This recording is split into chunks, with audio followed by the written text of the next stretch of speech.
Yeah. So yeah, Harry, he will not be available for coming games, but we don't think it's a long term. And Luke Shaw, he trained this morning, so we think he's available for Sunday. And in terms of the rest of the team, you seem to have quite a lengthy absentee list. Is there anyone else going to be available back from illness or injury? Yes, Marcus Rashford. He will. Martial not. Samuel. Do you know who your captain's going to be on Sunday with Bruno suspended? Yes, I know. Are you going to tell us? No.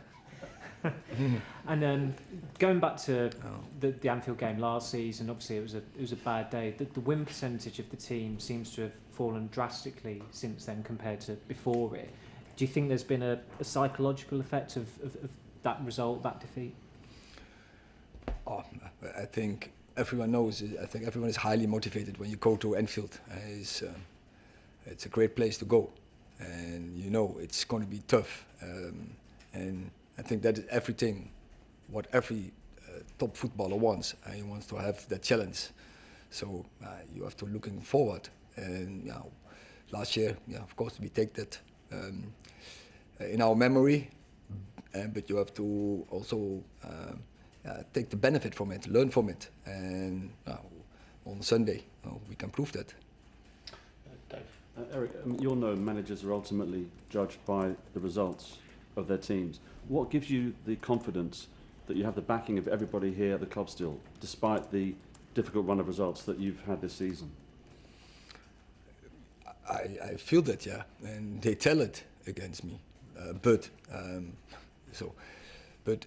actually, and that's fine, and that's okay, but I'm focusing on the process. I'm focusing on to make this team play better. I'm focusing on make the individuals better, and that's my concern, and that's all what I'm doing, focusing on the right thing, and that is the team. So you can't get distracted by concern about your job or whatever, or whether you might lose your job. No, but there's no concern, because I'm here to win, and I have to make the team play better. And if you play good, even then I say good is not good enough. And so now we are inconsistent. So I have to work on that. The team is going to play in a for longer periods in a higher level. Simon. Erik, you brought Rasmus in for a lot of money, and he's not scored in the Premier League. I know he's scored in the Champions League, but are you giving him enough support? Is the team providing him with enough support? Because he doesn't look as though he's going to score at the moment. As you said, he scored on the highest level. Champions League, 5 goals. It's a massive performance from a young player. I don't think there are so many young players who can do that.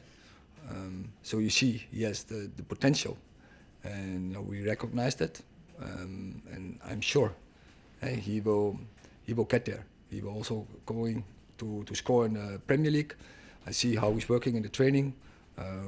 We have to work on our attacking game, but I think he had his opportunities. Also the team bring him in the right place, but it can always be better. And as you say, he didn't score so far in the Premier League, so we have to work on that.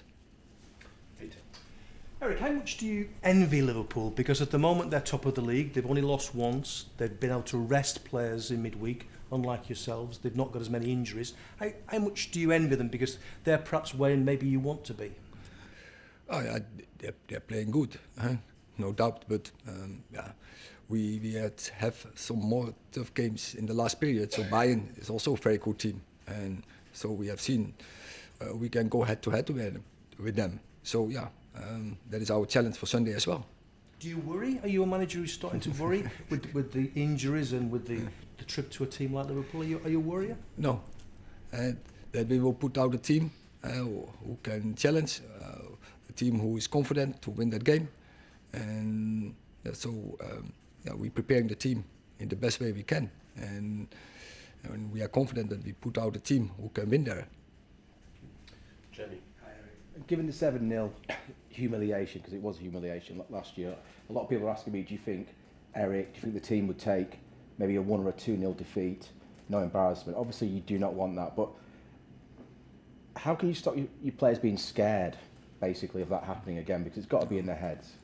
I haven't seen last season that we were scared there, and yeah, That was before you lost the 7-0, right? So that's happened. So now that's happened. Do you think? Yeah, but that is it was a bad experience, but it's not similar, and it is, you start again on nil. And last year, first half, I think we played very decent, and we got hammered just before halftime, just after halftime, and then we collapsed. So yeah, that can't happen. But it was last year, and it was a different team, also all, different players, for a part at least. Yeah, so yeah, we will not ignore it, but we go there and we will be confident. And I know my players; they will be confident to go there from the end, or from the start to the end. We have to fight there. We have to challenge there, and yeah, and you go there with the idea. And so we will prepare them, and we go to win there. Have you watched it back? Will you show it to them? Have you shown it to them to sort of point out what you know, to learn from it, basically? No, so we know that, but I don't think it's the right thing. And last year, it was the past, and what we can change is the future. And so that's Sunday. Sunday is a new game. Stuart. Hi, Erik. It's going to be a frantic, hostile atmosphere. How important is it for players to keep a cool head, and how important is leadership in that situation? Yeah, but we talked about this issue the last weeks many times, and these players proved they can deal with that. So yeah, and on Sunday there's the next challenge. So that is I would say our demand. We have to do it repeatedly and on a consistent base, and yeah, that's our challenge. But we will cope with that. James. Erik, clearly you'd wanted to be in the Champions League in the new year, but now you're not and you're out of Europe entirely. Can it be a benefit to you going forward that you're going to have more time on the training ground, you're going to have a less frantic schedule that might hopefully help injuries alleviate?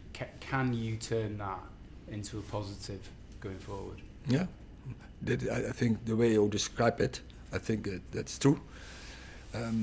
At least we have had so many injuries in the first part of the season, but now we have less games. So the load will be less, so that can give players the opportunities to recover, and also more time on the training pitch. But we will be fresher in the games. So it can boost your hopes of a top 4 finish, you think? Of course, that's a target. Yeah. Okay, last question in this section, Martin.